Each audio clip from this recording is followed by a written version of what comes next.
Hey, what's up? This is Reed. You might have heard about the Schlage Encode, a Wi-Fi enabled smart lock that came out recently.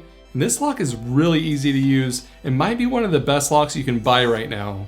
It's not perfect though, and there are a few things you need to know about it. I'll also show you some of the differences between the Encode and the Schlage Connect, which uses Z-Wave. And if you want to see a more in-depth comparison with the Schlage locks, check out our article linked above or in the description down below. The style of the Schlage Encode that we went with is Century with matte black finish. And there's a few different finishes you can get, but I think the matte black looks really good. And the Encode is a lot smaller and much more quiet than the Schlage Connect.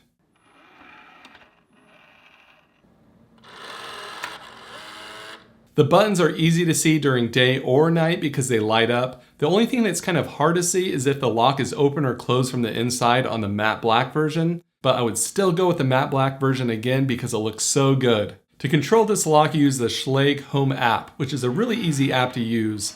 And they give you 100 different codes that you can assign to users. And I don't even know if I could give 100 codes away to different people that I know. I mean, that's more than plenty of codes that you would need. And this lock is great for if you have an Airbnb, or if you have someone that comes and walks your dog, or if you want to give codes away to family members. You can have these codes only work at certain times or on certain days, or you can have the codes expire after a certain amount of days. You can be notified every single time the lock is open or closed, which is a bit much for me. Instead, I turned on the notifications for individual codes that are used. So if the dog walker comes to our house, or if our kid comes home from school, then I can be notified that that person has gone into our house. You can also view a history of who's coming and going as well. You can also send someone a virtual key so they can unlock your door using the Schlage Home app on their own phone. There are some reviews out there saying the Schlage Home app didn't work too well for them, but they must have updated it because it worked pretty well for me. The only thing I felt like was missing from the app is being able to change the code length. If you choose a code that's 8 digits, every code that you set has to be 8 digits. And if you want to change that, you can't do it in the app, you have to do it from the keypad, so it's something to be aware of. The Encode has an alarm built in, so if someone's trying to break into your door, the alarm will go off.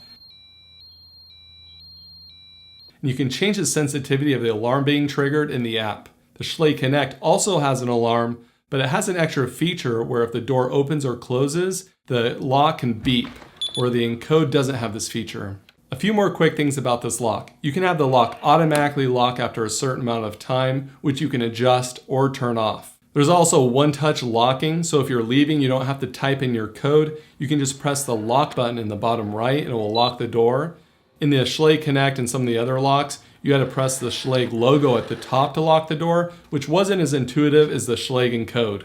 Since the Schlage Encode uses Wi-Fi, it's going to drain the batteries a little bit faster, so the 4 AA batteries will last about 6 months, whereas the Schlage Connect uses the same 4 AA batteries and it will last about a year. The Encode is compatible with Alysa and Google Assistant, so you can ask what the status of the lock is. The back door is locked. Lock the door.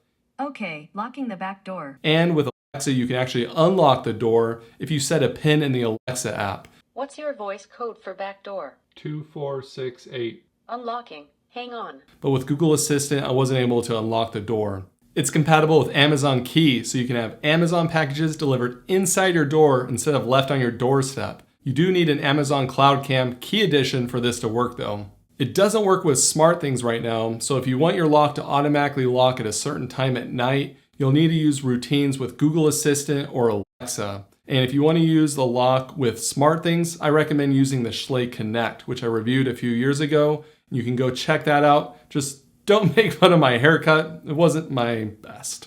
Full disclosure, Schlage did send us the Encode for an unbiased review, and installing the Encode was really simple. If you've never installed a smart lock before, it only takes about 5 to 10 minutes. You just need a Phillips screwdriver. You remove the old bolt lock, add the new one, you scan the QR code, and that's it. Almost anyone can do it. I like Schlage locks for how secure they are. Schlage's been making locks for a really long time. I've had the Schlage Connect lock on our front door for about 2 years now, and it's been my lock of choice because it works so well. And the Schlage Encode also works really good. It's smaller, it's quieter. I think it's a really good option if you want to keep your smart home simple without a hub. Thanks for watching, subscribe for more smart home videos, and we'll see you again next time. Next time on Smart Home Solver, Encode really puts the sh in Schlage.